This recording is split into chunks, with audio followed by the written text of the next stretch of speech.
Nyiliwuri.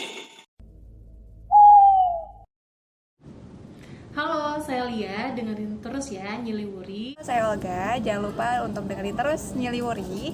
Jangan lupa untuk share, subscribe, like, dan komen. Assalamualaikum warahmatullahi wabarakatuh. Halo Baraya, selamat malam Jumat kembali semuanya. Satu minggu tak terasa sudah kita lewati. Malam hari ini kembali Mang Idan menemani Baraya semua, tentu saja di Nyiliwuri. Tayangan dengan konsep storytelling yang memberikan edukasi, sejarah, serta kisah yang diadaptasi dari literatur atau tulisan-tulisan yang pernah tayang di internet dan media sosial sebagai bahan referensi, serta kisah-kisah yang dikirimkan dari Baraya semua melalui email. Oh ya, gimana kabarnya malam Jumat kali ini Baraya semua? Bang Idan harap Baraya semua dalam kondisi sehat dan penuh keberkahan. Baraya di Nyiliwuri edisi malam Jumat kali ini, 18 Agustus tahun 2022, Mang Idan akan kembali berbagi kisah yang dikirim oleh salah satu Baraya Nyiliwuri, yaitu Kang Cepi Aditya, tentang pengalaman yang pernah dialami oleh Kang Cepi di persimpangan Jalan Kopo Immanuel Peta, Kota Bandung. Namun, sebelum saya paparkan, Mang Idan terlebih dahulu mengucapkan Dirgahayu Republik Indonesia yang ke-77. Ayo, Indonesia bangkit. Dan Mang Idan mengingatkan kembali agar Baraya semua menyimak kisah di Nyiliwuri ini sampai tuntas supaya tidak gagal paham. Dan mohon bantuannya untuk share, subscribe, like, serta komen agar channel ini bisa terus berkembang. Gratis, tis. Dan untuk Baraya yang mempunyai kisah atau pengalaman misteri serta berkenan untuk berbagi kisah, bisa Baraya kirimkan melalui email ke bandungurang33@gmail.com. Selamat mendengarkan. Baraya semua, sebelum Mang Idan paparkan kisah pengalaman Kang Cepi di persimpangan jalan, ngomong-ngomong tentang jalan nih. Jalan merupakan sebuah akses yang dibuka dan difungsikan untuk mobilitas dan aktivitas kehidupan manusia, baik sifatnya pribadi ataupun hibah. Setiap jalan memiliki latar belakang dan sejarahnya masing-masing tentunya, mulai dari nama, ukuran, panjang, dan lain-lain. Serta jalan pun terdiri dari berbagai macam jenis. Ada jalan kampung, jalan perumahan atau gang, ada juga jalan kompleks, kemudian jalan dalam kota, dan jalan provinsi. Tak ketinggalan jalan nasional dan jalan tol. Apalagi di era pemerintahan Jokowi saat ini, dibangun proyek pembangunan jalan Trans Jawa yang akan menyatukan 6 provinsi di Pulau Jawa, yakni Banten, DKI Jakarta, Jawa Barat, Jateng, DIY, dan Jatim. Proyek pembangunan Trans Jawa ini bukan kali pertama dilakukan di Indonesia di era teknologi maju saat ini.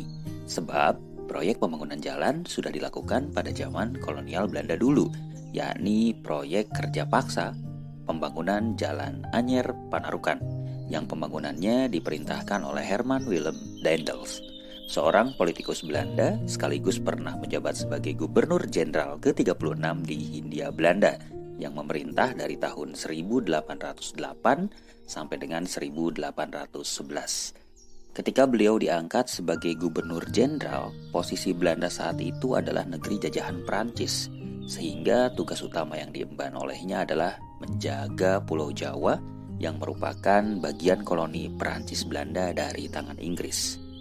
Salah satu upaya yang dilakukan Daendels untuk menahan gempuran tentara Inggris adalah dengan dibangunnya Jalan Raya Pos atau The Groot Postweg, yaitu jalan yang dibangun dari Anyer sampai dengan Panarukan yang memiliki panjang sekitar 1000 km.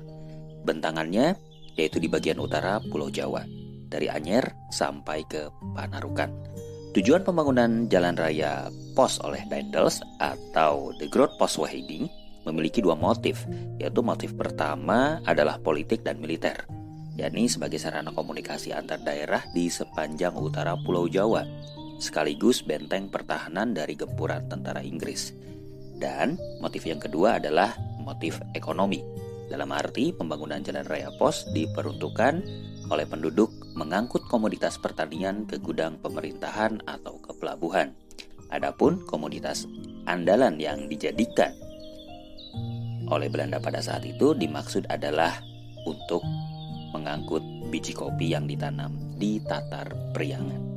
Salah satu monumen yang dibangun untuk mengingatkan pernah dilakukannya mega proyek pertama di Hindia Belanda ini yang ternyata menjatuhkan banyak korban jiwa, yaitu dengan dibangunnya sebuah monumen patung bersalaman antara Kanjeng Pangeran Kusumadinata ke-9 atau Pangeran Cornell dengan Daendels. Pangeran Cornell memerintah di tahun 1791 sampai dengan tahun 1828. Monumen ini berdiri megah di kawasan Cadas Pangeran, Sumedang. Ngomong-ngomong tentang jalan, ada kisah apa yang dialami oleh Kang Cepi di persimpangan Jalan Kopo Immanuel Peta?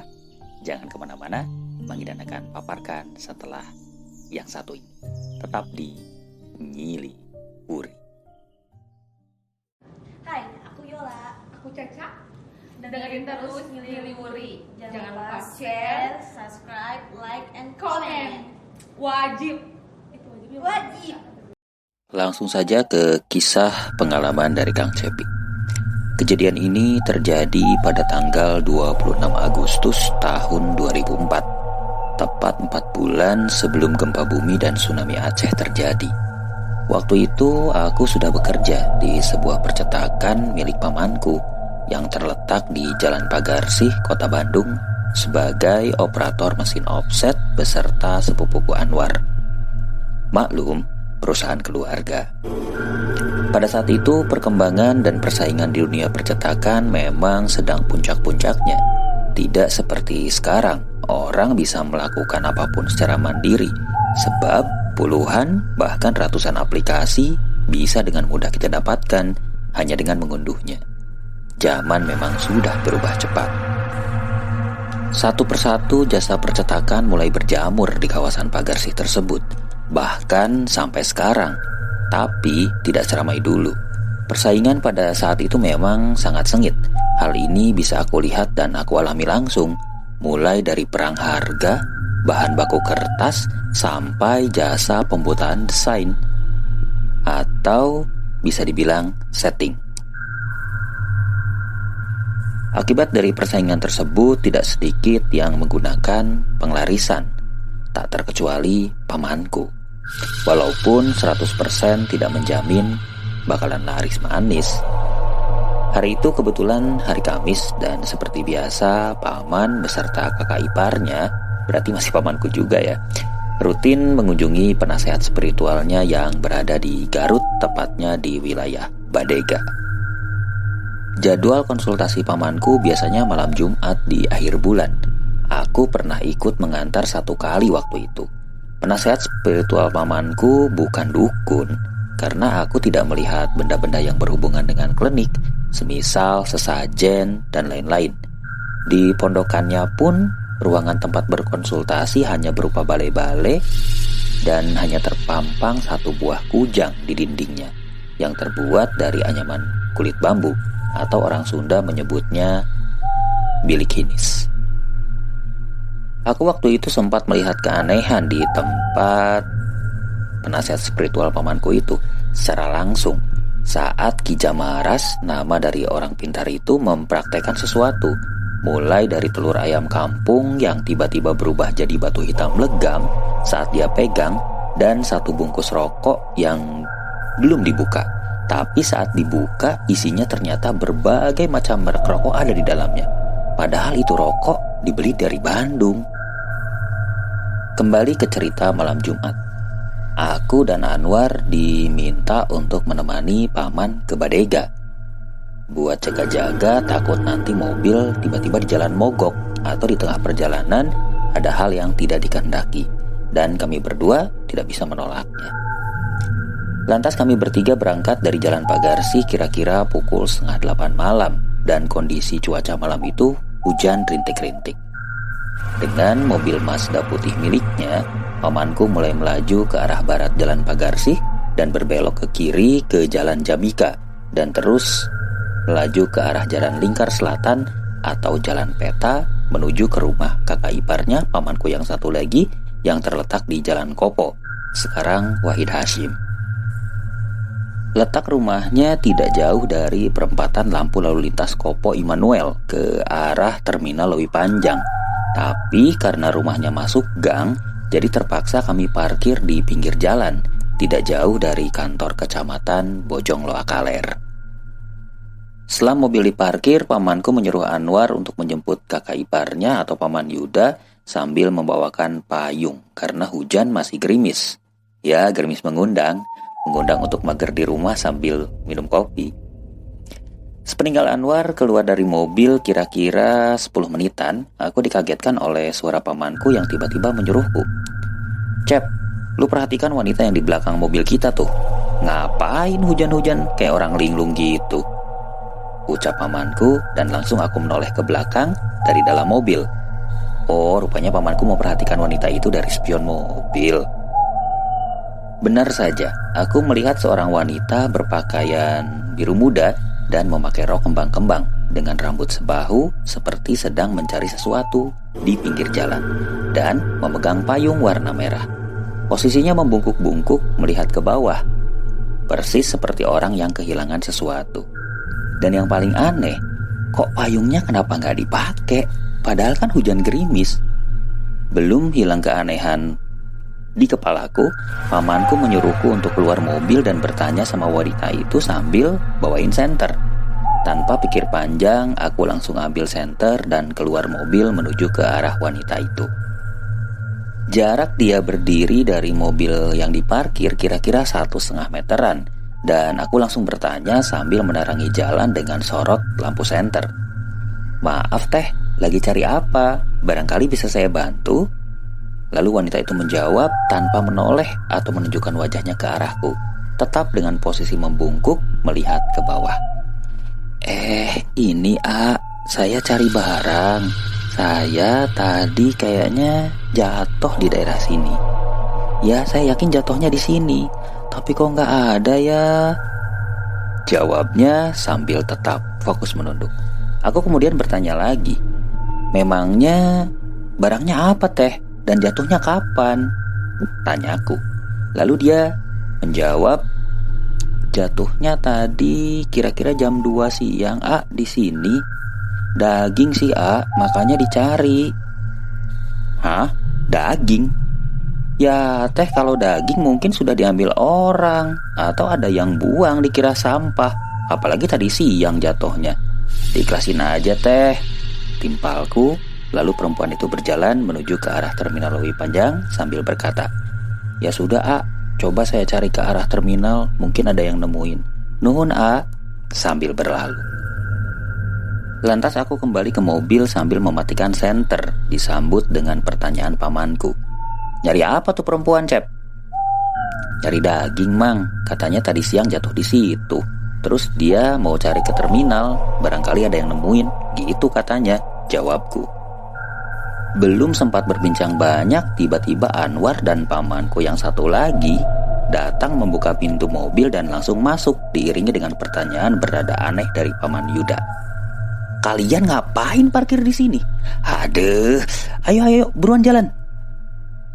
Lalu paman Dani yang sedari tadi duduk di kursi sopir langsung starter mobil dan tancap gas melaju ke arah jalan Soekarno-Hatta bypass. Di tengah perjalanan, Paman Yuda bertanya, apakah aku sama Paman Dani mengalami hal aneh saat menunggu di mobil tadi? Kami berdua menjawab, "Gak ada tuh." "Emangnya kenapa?" tanyaku. Lalu Paman Yuda bilang, "Tadi siang, persis di depan mobil parkir kita tadi, terjadi insiden tabrakan. Seorang wanita tertabrak bis jurusan Bandung Lebak Bulus dengan kondisi hancur dan langsung meninggal di tempat. Wanita itu menyeberang dengan kondisi melamun sepertinya, padahal warga di sekitar yang langsung melihat kejadian sudah berteriak memberitahu, tapi terlambat karena bis melaju kencang dari arah terminal Lewi Panjang. Sontak aku dan Paman Dani terdiam. Kulihat Paman Dani menatapku tajam dari spion dalam mobil, seolah ngasih kode kalau kejadian tadi jangan diceritakan dulu, takutnya membuat sikon jadi tidak kondusif. Jadi wanita yang tadi aku ajak ngobrol itu ternyata korban tabrakan siang tadi. Aku terdiam dan lemas, hanya bisa istighfar dalam hati dan mendoakannya. Astagfirullah, semoga amal baiknya diterima Allah Subhanahu wa Ta'ala. Sungguh ini kejadian pertama kali yang aku alami, berbicara dengan orang yang sudah meninggal. Baraya, Kang Cepi bilang ternyata daging yang dicari wanita itu sepertinya bagian tubuhnya yang tercecer karena hancur dan tidak ditemukan, sehingga tidak ikut dikuburkan. Wallahu a'lam. Oke Baraya semuanya, demikian persembahan Nyiliwuri untuk edisi malam Jumat ini. Mangidan berpesan agar selalu fokus saat kita akan menyeberang jalan dan jangan melamun saat kita akan berkendara di jalan, dan awali segala sesuatunya dengan doa. Terima kasih Kang Cepi untuk ceritanya atau kisahnya yang sangat luar biasa dan menginspirasi kita semua agar tetap fokus dan berdoa. Baraya jangan lupa jaga kesehatan selalu. Dan untuk Baraya yang memiliki pengalaman atau kisah-kisah misteri, bisa di-share dengan mengirimkan kisahnya melalui email ke bandungurang33@gmail.com. Terima kasih sudah mampir di channel Nyiliwuri. Dan untuk mendukung channel ini terus berkembang, jangan lupa share, subscribe, like, serta komen. Mangidan undur diri, sampai jumpa di edisi mendatang dengan kisah-kisah yang berbeda. Dirgahayu Republik Indonesia. Salam sehat, wassalamualaikum, merdeka.